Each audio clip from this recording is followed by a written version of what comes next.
여러분이 겪고 계신 부동산과 관련한 많은 문제들 반드시 해결할 것입니다. 이재명 실용통합정부의 명운을 걸고 반드시 그렇게 하겠다. 28번 부동산 정책을 고쳐왔지만 이거 잡지 못한 것이 무능이라고 많이들 얘기합니다. 그런데 저는 이건 무능 아닙니다. 이거 일부러 그런 것이요.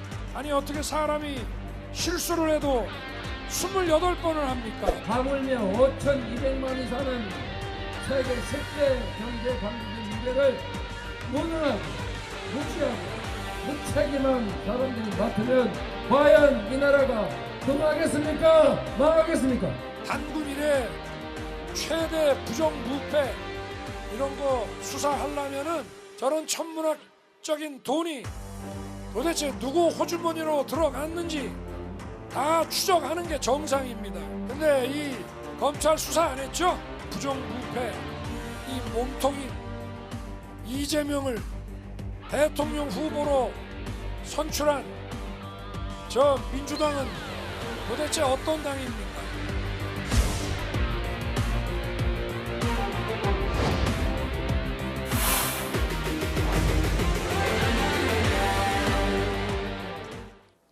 대선이 이제 딱 이틀 남았습니다.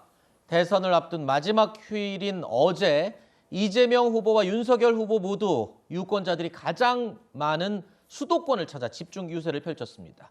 오늘 이재명 후보는 공식 선거운동 기간 중 처음으로 제주를 방문한 뒤에 이후에 경부선 상행선을 따라서 부산, 대구, 대전 등 주요 거점 도시를 짚고 올라오면서 유세전을 펼칠 예정이라고 합니다. 윤석열 후보는 오늘 온종일 주요 승부처로 꼽히는 경기도에서 집중 유세를 이어갈 예정이라고 합니다. 자, 안철수 대표와의 합동 유세도 오늘 예정되어 있다고 하는데, 자, 심상정 후보 얘기도 안내 드리겠습니다. 판교와 청주에서 시민들을 만나 유세를 할 예정이라고 합니다. 세 후보 모두 내일 서울에서 마지막 유세를 펼치면서 대단원의 대장정의 막을 내릴 것으로 보입니다.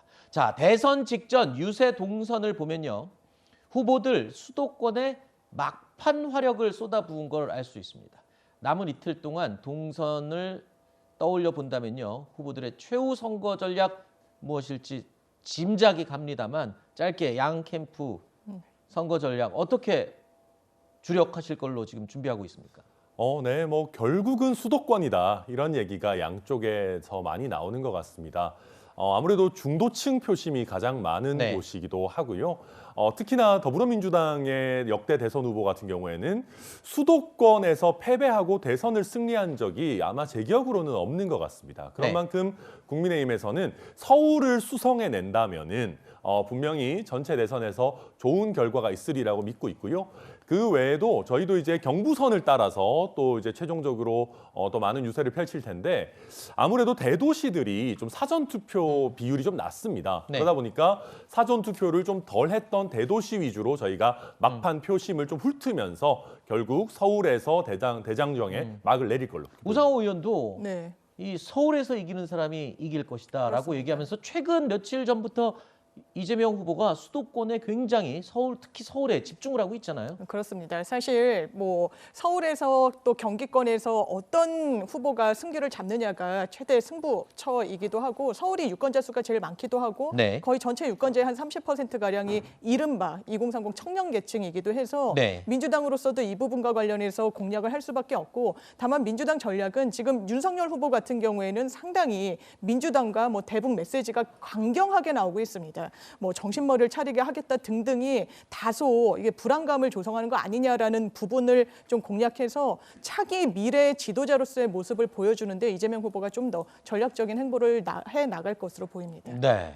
뭐 수도권이 승부처에 굉장히 중요한 역할을 한다라는 차원의 설명이지 뭐 수도권의 표가 더 중요하다 뭐 이런 뜻은 아닌 걸로 시청자 여러분도 잘 이해를 해 주실 줄로 믿습니다.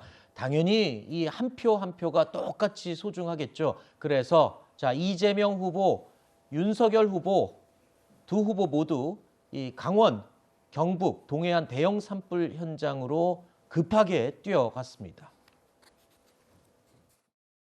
국민 여러분 걱정이 많으실 텐데 소방당국 또 산림청당국 우리 주민들 잘 대응하고 있는 것 같고 사후 수습에도 만전을 기해 주시기를 부탁드립니다. 우리 국민 여러분 너무 걱정 마시고 어쨌든 저희가 잘 지원하도록 하겠습니다. 힘내면 좋겠습니다. 집도 빨리 줘드리고 보상도 빨리 해드리게 저희도 많이 노력할게요. 내일부터는 또 필요한 이런 물품 이런 게 또 많이 올 겁니다. 저희 당에서도 보낸다고 하고 필요한 거 있으면은 여기 저 군청에다가 얘기하면은.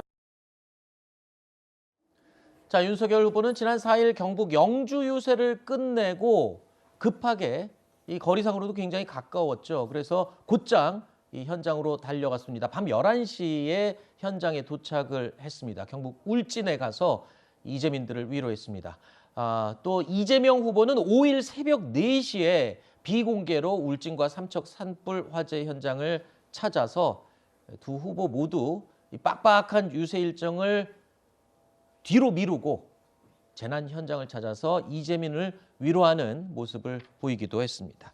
자, 주로 강하고 공격적인 이미지를 보여왔던 이재명 후보가 이 선거 막판에 부드러운 이미지를 또 내세우고 있다는 분석도 나오고 있는데요. 그 영상 저희가 준비했습니다. 그리고 저는 정치 끝내기에는 아직 너무 젊어요. 동네에서 아이고 제가 바로 그 사람이야 이런 손가락질 받고 싶지 않아요.